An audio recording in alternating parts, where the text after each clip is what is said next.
નમસ્તે વિદ્યાર્થી બહેનો, ધોરણ 7. હવે આપણે વિષય છે સામાજિક વિજ્ઞાન અને પાઠ 7 સમજશું પ્રાદેશિક સંસ્કૃતિનું ઘડતર. વિભિન્ન સમુદાયની જાણકારી આપણને તેમની ભાષા પરથી મળે છે, જેમ કે ગુજરાતી બોલનાર ગુજરાતના અને મરાઠી બોલનાર મહારાષ્ટ્રના.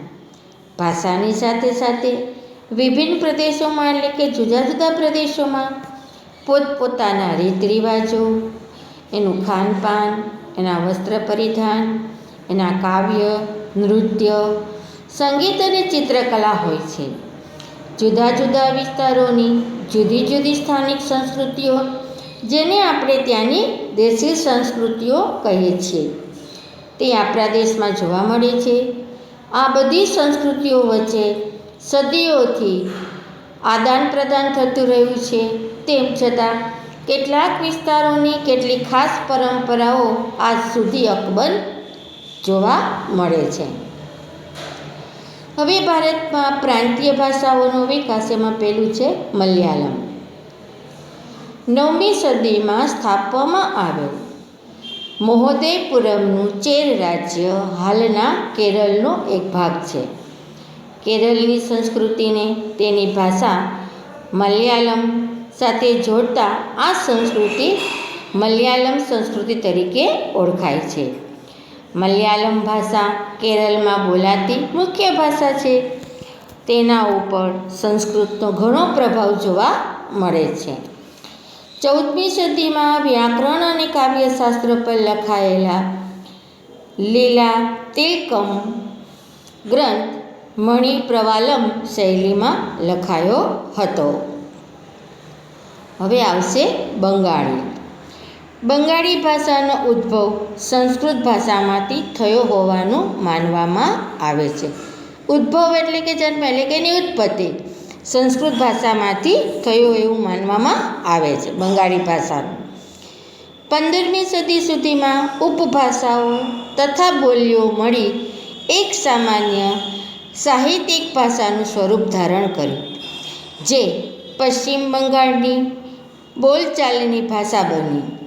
જનજાતીય ભાષાઓ, પર્શિયન એટલે કે ફારસી ભાષા અને ભારતમાં અંગ્રેજ શાસનની શરૂઆત બંગાળથી થતાં ત્યાં યુરોપિયન ભાષાઓનો બંગાળી ભાષા ઉપર પ્રભાવ જોવા મળે છે.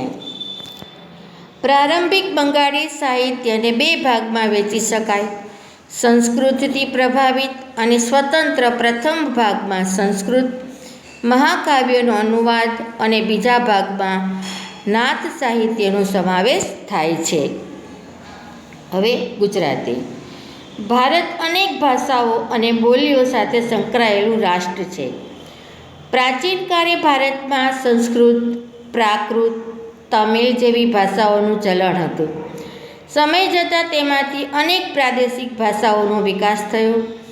પ્રાદેશિક રાજ્યોની સ્થાપના એ પ્રાદેશિક ભાષાઓના વિકાસમાં બળ પૂરું પાડ્યું અને સંસ્કૃતમાંથી તેમજ દક્ષિણ ભારતમાં તમિલમાંથી ઘણી ભાષાઓનો જન્મ થયો.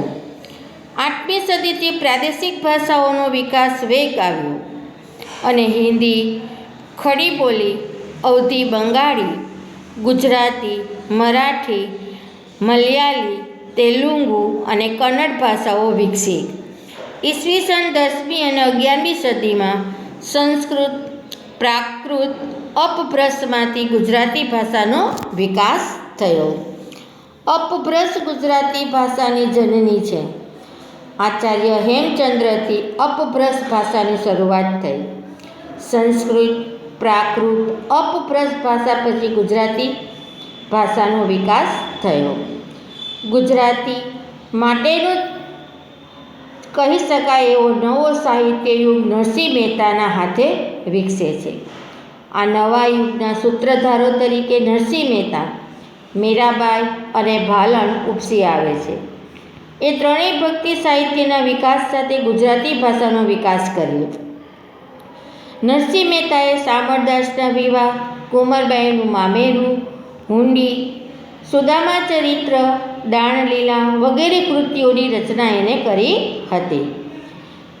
મીરાબાઈએ પણ કૃષ્ણ ભક્તિને કેન્દ્રમાં રાખી ઘણા પદો રચ્યા છે. એ આપણે આગળના પાઠમાં જોયા. ભાલણે સૌપ્રથમ પોતાની રચનાઓમાં ગુજરાતી ભાષા માટે ગુજર ભાષાની સંજ્ઞા આપી હતી. તેઓ પાટણના મોઢ બ્રાહ્મણ હતા. તેમનું આખ્યાનના પિતા તરીકે ઓળખવામાં આવે છે. તેમની જાણીતી કૃતિઓમાં ધ્રુવાખ્યાન, મૂર્ઘ્યાખ્યાન, શિવબિલીડી સંવાદ વગેરેનો સમાવેશ થાય છે.